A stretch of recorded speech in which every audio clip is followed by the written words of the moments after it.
Muy buenos días, chicos, ¿qué tal? Espero se estén encontrando bien, ¿no? Eh, Vamos a hablar hoy sobre el tema de conjuntos, ¿no? Básicamente teoría de conjuntos uno. Bueno, haciéndoles un poco un mapa de lo que vamos a tocar básicamente todo este mes, ¿no? Es temas estrictamente referentes a lo que son conjuntos, ¿no? Vamos a hablar sobre todas las teorías que se necesitan, ¿no? Para desarrollar los problemas del manual. Sí, todas esas teorías específicas vamos a trabajar hoy. Bien, a ver, me imagino que esta es una clase continuatoria a la clase de álgebra, ¿no? Que sí lo vamos a hacer de forma presencial, ¿no? Lamentablemente no me puedo quedar con ustedes en esta hora correspondiente de clase, pero le estoy dejando la clase avanzada, ¿no? Entonces, espero yo su comprensión, ¿no? Y que puedan acatar todas las indicaciones que se le dan, ¿no? En este caso va a ser la de observar la clase, ¿no? Y tenerlo presente, ¿no? Porque eh, se va a estar programando una clase de recuperación, ¿no? Se va a estar programando una clase de recuperación, sí, en la cual se te va a hacer consultas sobre todo lo tocado en el día de hoy en esta clase, ¿no? En este video. Bien, muy bien. Entonces, veamos. Para profundizar un poco, ¿no? Este es un pequeño mapa conceptual de una parte de lo que vamos a tocar hoy, ¿no? Para ir profundizando un poco, vamos a hablar en este primer contenido, vamos a hablar sobre la teoría de conjuntos, ¿no? Vamos a definir exactamente qué es un conjunto, ¿no? Toda nuestra noción que tengamos nosotros sobre los conjuntos, para posteriormente irnos a lo que es la notación, ¿no? ¿Cómo se escribe, profe, un conjunto, ¿no? ¿Cómo se va a representar? Eh,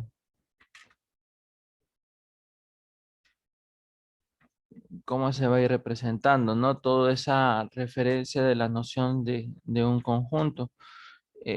Normalmente la teoría, bueno, adelantando un poco la teoría nos indica que para representar un conjunto tengo que colocar los elementos entre corchetes, ¿no? Entre corchetes y colocarle como nombre una letra mayúscula del abecedario, ¿no? Pequeñas definiciones previas. Vamos a ver también relación de pertenencia, ¿no?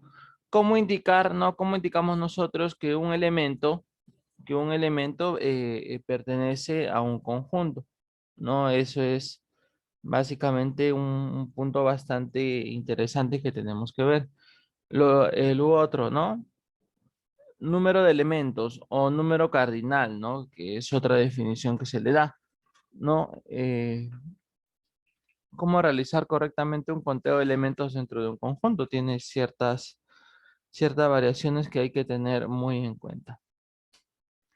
Bien, ahora, con respecto a la determinación de un conjunto, ¿cómo lo vamos a determinar? Existe dos formas, ¿no? La forma por extensión y la forma por comprensión. Profe, por extensión, ¿qué vendría a ser? No, por extensión es específicamente la manera mediante la cual nosotros representamos, simplemente colocando todos los elementos del conjunto, ¿no? Todos sus elementos se van a representar a simple vista. Esa es la determinación por extensión, ¿no? Y posteriormente tenemos la determinación por comprensión, que es específicamente cuando en vez de colocar todos los elementos, nosotros procedemos a resumir esa acción, ¿no? De colocar todos los elementos, lo resumimos mediante un par de palabras, ¿no? O una pequeña connotación matemática, también se le podría llamar, ¿no?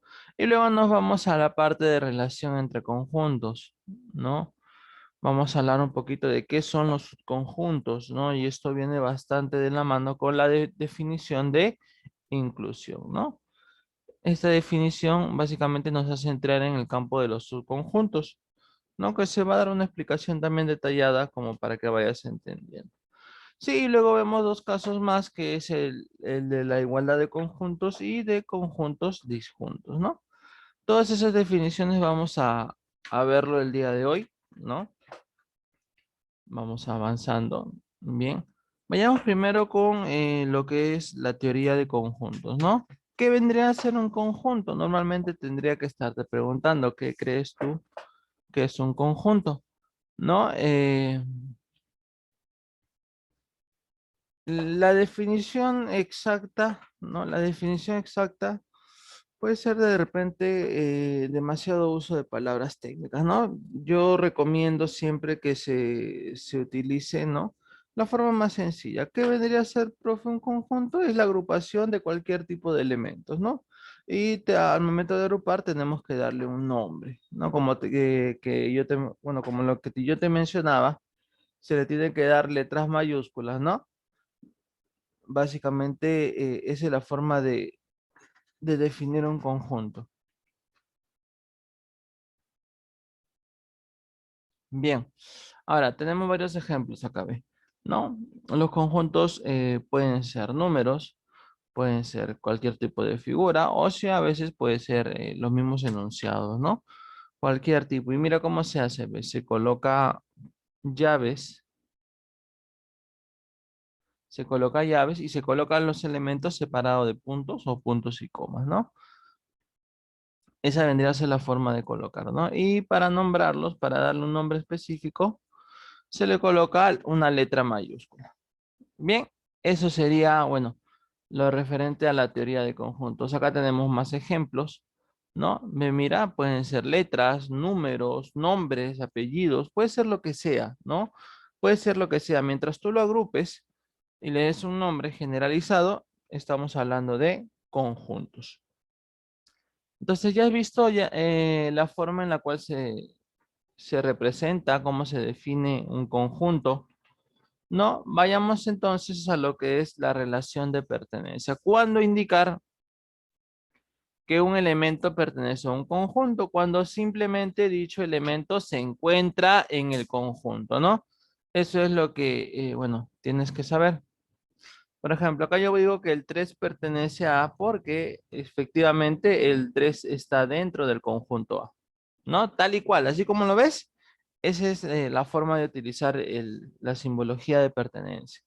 Sí, sí, no está ese elemento, ¿no? Como se puede ver en el siguiente ejemplo, el 6 no pertenece a, ¿no? La forma de utilizar la relación de pertenencia es colocándole la misma E, pero tachándolo, ¿no? Esa es otra forma de representar, ¿no? El ejemplo clásico que yo doy, y quiero que te preguntes un rato, ¿no? Te tendría que preguntar lo siguiente, ¿no? A ver, un ratito mientras escribo, ¿no? La pregunta sería, ¿el 5 pertenece a A? Sí, ¿cuál de las dos formas vendría a ser la correcta, no? Considerando que estoy hablando de este conjunto. ¿En qué varían esas dos formas, no? Si yo te preguntara, ¿cuál de las dos es correcta? Sencillo, ¿no? Simplemente me dirías, profe, la primera, ¿no? Porque en la segunda aparece corchetes. Y es, bueno, específicamente está bien, ¿no? Está bien lo que tú me estarías mencionando. Es básicamente la primera, ¿sí? Porque cuando yo hablo de esta relación de pertenencia, ya cuando yo hablo de esta relación de pertenencia, voy a tener que utilizar al elemento tal y cual aparezca en el conjunto, ¿no?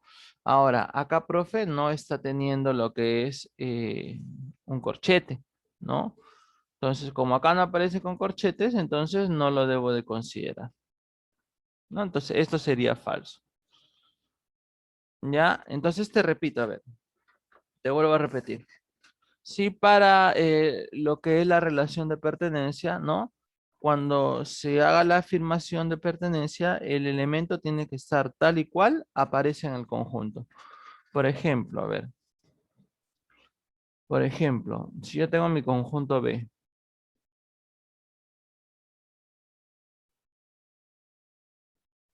1, 2,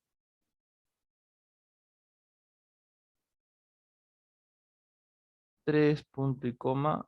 A ver, salió mal allí. Vamos a borrar. Vamos a colocarle así nomás. 3.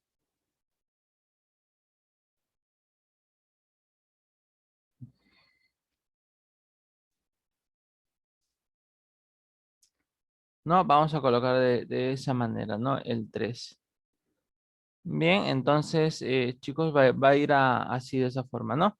¿Qué pasa si yo te pregunto, ¿saben qué? ¿El uno pertenece a B? Entonces tú me vas a decir, sí, profe. Si yo te preguntara, ¿el 3 con corchetes pertenece a B?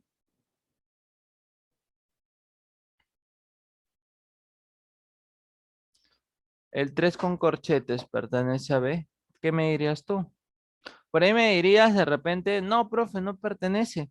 No, porque tiene corchetes y acá usted me dijo que cuando tiene corchetes es falso. No, yo no te dije que cuando tiene corchetes es falso. Yo te dije que para decir que un elemento pertenece a un conjunto tiene que estar, ¿no? En la pregunta, tal y cual aparece en el conjunto, ¿no? Acá el 5 no aparece con corchetes, pero acá el 3 sí aparece con corchetes. Entonces, ¿no? Esta proposición sí sería verdadera. ¿Ves? Esos son los casos más comunes en donde se aplica pertenencia, ¿no? Se aplica pertenencia. Acá tengo de repente para colocar también, pero lo que te he mencionado es un poquito más completo. Bien, nos vamos ahora, seguimos avanzando. Nos vamos ahora a la definición de número cardinal, ¿no? O número de elementos. Bien, nos vamos a ese punto. ¿Qué es un número cardinal o número de elementos? ¿No? Se le conoce también con el nombre de número cardinal. Sí, es simplemente la cantidad de elementos que tiene un conjunto, pero quiero que hagas énfasis en esta palabrita, diferentes, ¿no? Cantidad de elementos diferentes que tiene un conjunto. Por ejemplo, mira, profe, es fácil porque acá yo veo que son 4 elementos. Es correcto, ¿no? Vendría a ser correcto. Pero, profe, mire, acá yo cuento 6 y me dice que es 3. ¿Está mal el manual? No. Como te mencionaba yo, ¿no? Acá te piden cantidad de elementos, sí, pero diferentes. ¿Por qué? Porque si en un conjunto aparece elementos que se repiten, por ejemplo, acá se repite el 2 porque ya aparece uno, acá se repite el 3 porque ya aparece uno, ¿no? ¿Qué voy a colocar yo? Voy a colocar simplemente esos 3 valores, ¿no? Lo que me está quedando. ¿Ve? Y esa es la idea del cardinal de un conjunto, ¿no? Que se va a colocar la cantidad de elementos que solamente aparece una vez, si es que lo quieres llamar así, ¿no? Por ejemplo, acá hay 6 elementos y está bien porque todos son diferentes. Acá ves, se repite el 2, se repite el 7, lo tacho, ¿ya? No te olvides. ¿Cuántos elementos está apareciendo? Está apareciendo 4 elementos.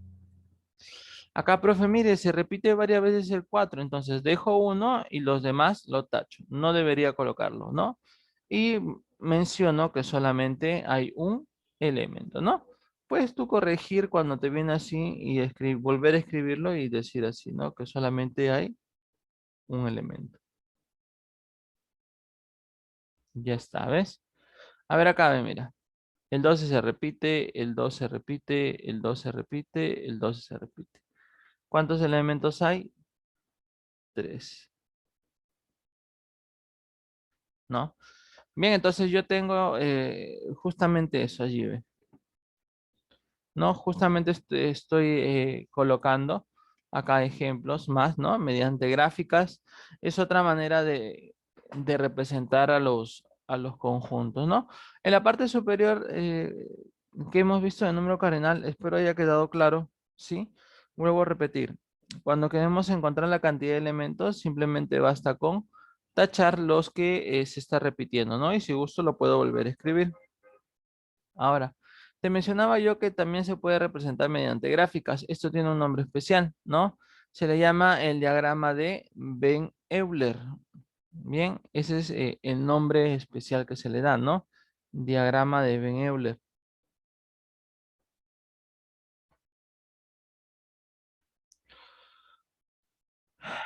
Y bien, pues sería así ese nombre, ¿no? Diagrama de Venn-Euler, que es una forma de representar un conjunto mediante figuras geométricas, ¿no? Planas, se le llama. Figuras geométricas planas o expresadas en un plano también, ¿no? Entonces, ese es el diagrama, no es el único por allí, ¿no? Sí, aunque específicamente tenemos allí la representación de un diagrama de Venn-Euler acá, ¿no? En acá es coma 13, te vas a confundir. Bien, esa es la representación de un diagrama de Venn-Euler.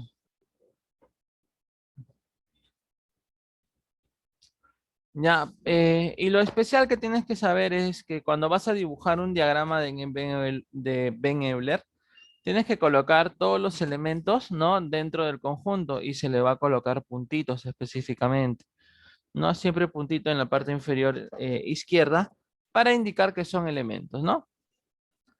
Sí, profe, y en este segundo, ¿por qué aparece este U? Este U vendría a ser el conjunto universal, ¿no? Más o menos te voy haciendo una introducción de qué es un conjunto universal. Conjunto universal es aquel conjunto que te indica a ti con qué elementos vas a trabajar en algún problema. Por ejemplo, yo tengo acá el caso 2, el ejemplo 2, ¿no? Y para este ejemplo, mi conjunto universal me dice, ¿sabes qué?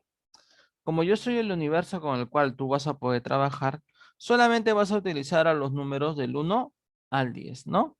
Y es así como se definen el conjunto A y el conjunto B, ¿no? Y se crea este tipo de gráficas. ¿Ven? No es específicamente nada de otro mundo, ¿no? Entonces, como les mencionaba, hay otras formas de representar un conjunto, no existen otras maneras. Sí, pero ahora no lo vamos a ver porque vamos a llevar un tema de puro desarrollo de conjuntos con este tipo de herramientas que estás viendo acá. Y eso ya posteriormente te lo voy a explicar a más detalle, ¿no? Sí, el diagrama de carro es una de las formas también que más se utiliza, ¿no? Sí, acá hay una pequeña intro de repente para que tú lo leas y trates de irlo entendiendo, ¿no? Pero eh, voy a tomarme más tiempo ya cuando veamos ese tema justo que yo te menciono, ¿no? Bien, hablemos ahora de determinación de un conjunto. Te mencioné que había dos formas de determinar un conjunto. Puede ser por extensión, como ves allí, ¿no? Se está colocando todos los elementos que le pertenecen al conjunto. O puede ser por comprensión, ¿no? Que son básicamente, a ver, formas resumidas de colocar un conjunto, ¿no? A ver, por ejemplo, acá en lugar de colocar por extensión, que es lo que normalmente se hace, ¿no? El A, el B, A, E, I, O, U, perdón, ¿no? Lapsus brutus, a ver. El A, el E.